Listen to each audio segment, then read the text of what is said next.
Work besties, we got a fun one today. I want to talk to you. I want to share with you some things that I think are scams in the workplace, or red flags, or things to look out for that are just, from my experience and people I've talked to, stuff that makes you go, what kind of workplace is this? Let's get into it though. Scams in the workplace.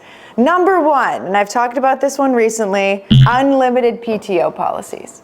And you know, I know someone out there is going to be watching this and is like, oh, I have an unlimited PTO policy and it's great and I love it and I love that for you. I think it can be so good in very specific situations. But any policy that's so left up to your direct manager, whoever's approving your vacation, I don't like that. It's not a consistent experience between everyone in the company, and it's been proven that companies that have policies in place for unlimited PTO actually saves them so much money because one, they don't have to pay out vacations if you don't use it or if you leave the company. Two, people in general tend to use less vacation days in an unlimited PTO policy. For some reason, I don't like it. I also, too, am a big believer that, paid days off are part of your total compensation because they are. It should be something that you negotiate within a contract and something that's part of your total compensation and not just like, companies will be like, oh, it's a perk that we offer unlimited PTO days, but it's no longer part of your compensation because you can't get paid out for it. So I don't know, it's a weird one to me. If it works for you, great, but for me, I'm always like, bit of a red flag. Like, I don't really want that. So that's number one. And if you have a different experience, throw it in the comments section. I'd love to read that. But that's just in general what I've gathered from unlimited PTO. The next one is a small or limited number of sick days. And I know Europeans watching right now are like, what do you mean sick days? Well, we have this fun thing in North America where you actually get an allocated number of sick days. And it's usually not too many. Like from my experience, it'll be 5 a year, which if you don't get sick at all, that's great. But if you do, then you only have 5 days. Oh, heaven forbid you get sick twice, because you have to split up those 5 days somehow. Basically, it's a limited number of days, and then beyond that, I think you need a doctor's note or some kind of proven something to say you're actually sick and you need more days. I always find this one weird because I'm like, well, if you're sick, you should just not work. That just seems obvious, especially if you work in an office, because then you're getting other people sick, and that's just not cool. But when companies have a very limited number of sick days, or when sick day policies, they spell out that they're only able to be applied to physical illnesses, and then you have no mental health days or any other,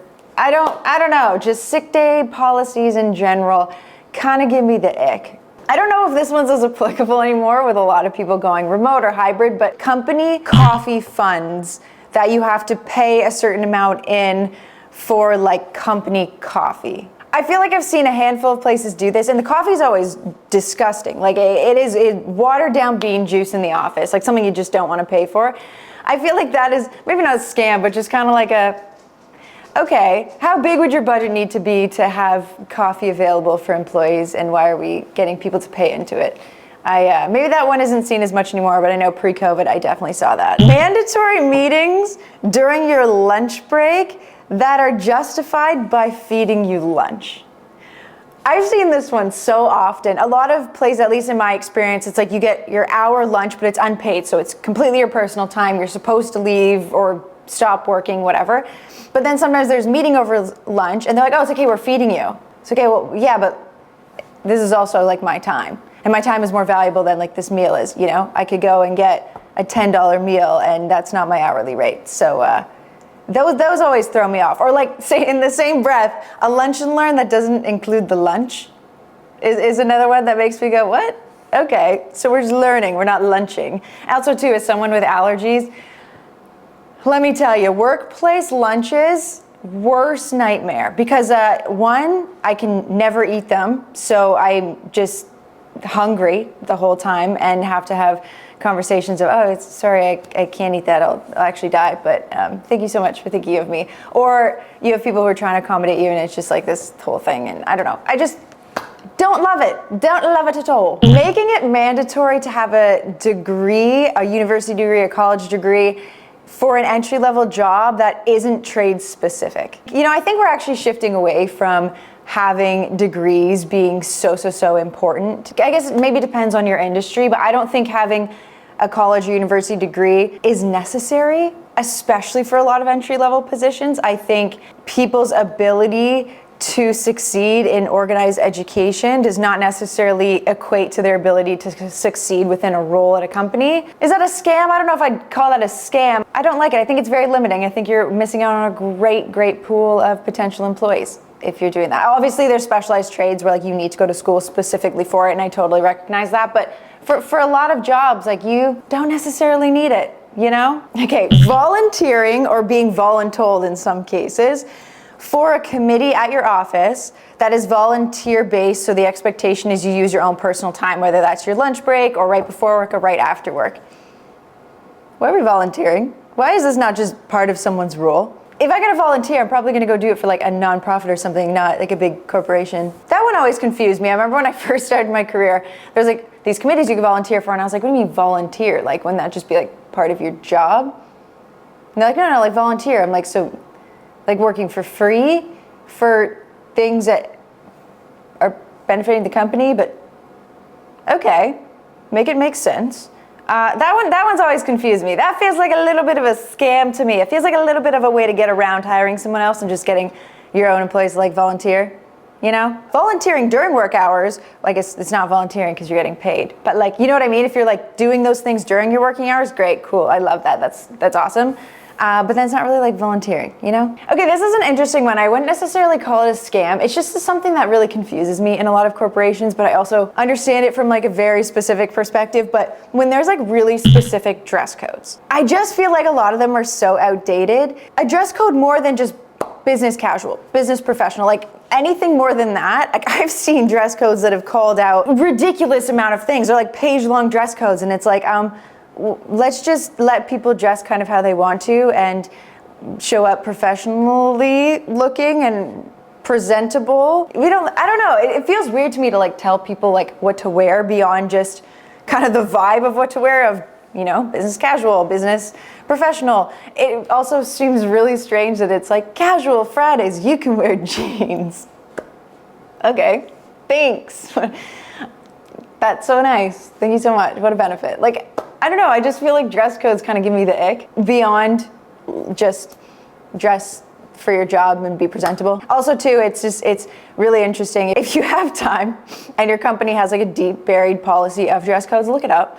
I've gotten a lot of chuckles from them because a lot of them have not been addressed in a long time, and addressed, pun intended. Forcing employees back to the office or not allowing for any kind of remote work, hybrid work, whatnot, when employees are able to do the job remotely just as efficiently and effectively as they would from the office. That seems a little scammy to me. Not scammy, but like I feel like there's like ulterior motives there, ill intentions in terms of why they actually want you back into the office if it's not because of the output and the work that you're actually doing. I know it's a big conversation for a lot of places right now, but I just think a lot of roles can be really effectively done outside of office, and giving employees flexibility is a massive, massive benefit. So if you're taking the benefit away, I don't really think that's always justified. So it feels a little icky to me when forcing people back into an office when it's not necessary and there's no really definite reason as to why that can be backed by like numbers and data. As I'm sitting here saying all of these, I'm like, this feels really complaining, and I'm not trying to complain, I'm just like calling things out to break the negativity. I've read a really cool thing the other day, and I actually haven't seen this before, and maybe it's more common than I realized, but an employee was sharing that at their company, they get vacation pay, which is actually higher than their regular pay by like 50%, and it's to encourage employees to take all of their vacation days throughout the year and not carry any over, which I was like, that's really cool. I've not heard of that before, and I really like that. So your annual pay is more in the year if you use all of your vacation versus if you like don't. Isn't that sweet? I don't know, I think that's really cool because I think it forces employees to take the breaks that they deserve and the paid time off they deserve, which when you have employees that take breaks and take the time to disconnect and recoup, then they come back to work more ready for work, more creative, more efficient, more productive. I just thought that was really cool. So little positive in there of something I've seen a company doing that I was like, dang, that's really cool. I love when companies kind of get innovative and back what they say that their goals are with actual policies or actions, I guess. I thought that was really cool. This might be a controversial one, and maybe it's just personal to me. I don't love when a large part of your compensation is a bonus that's based on really unrealistic expectations or subjective expectations or subjective judgments. It's an interesting way to get people to sign into a role, and exciting because there's potential for a lot of compensation in the role. But if the goals that need to be met are just unrealistic in the targets, or someone is making that decision for you if you get it, and it's super subjective on how they interpret your work and performance, like not so much concrete data driven, but like subjective, that doesn't sit well with me, and I personally wouldn't take that on as part of compensation because it's so unpredictable. And especially for me, I like to know if I have a bonus, great, but in my mind that's not money, that's part of my salary, and if I get it, great, it's like a surprise, but I don't account for it mentally when I'm like planning out my own finances. When that's such a large portion of your job and you take that on, and a company is like, yeah, like, but you have, this much coming and blah, blah, blah. Don't love that. That seems a little scammy to me, especially year after year when goals and targets go up and they keep getting less attainable. Then it's like cutting directly into your salary, and it just becomes a big mind game. I don't know. Maybe that's just my perception on it. I'd love to hear your experience with it. And the last one of all, the biggest scam, is when you deeply attach your identity or your self-worth to the job that you have. And I do want to end this video with this point of, I think it can become really dangerous when your identity is so intertwined with your job, because at the end of the day, you can't really control all the time, most of the time, if and when that job leaves your life. And at one point it probably will.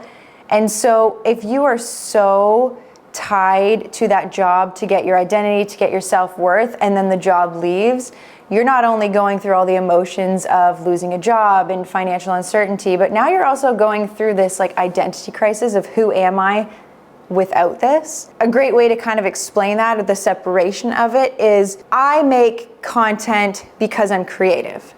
I'm not creative because I make content, and if I stop making content, I'm still creative. I still have that skill within me. It's not because of the job that I am something. If you're someone who deeply associates your identity to your job, maybe just think on that.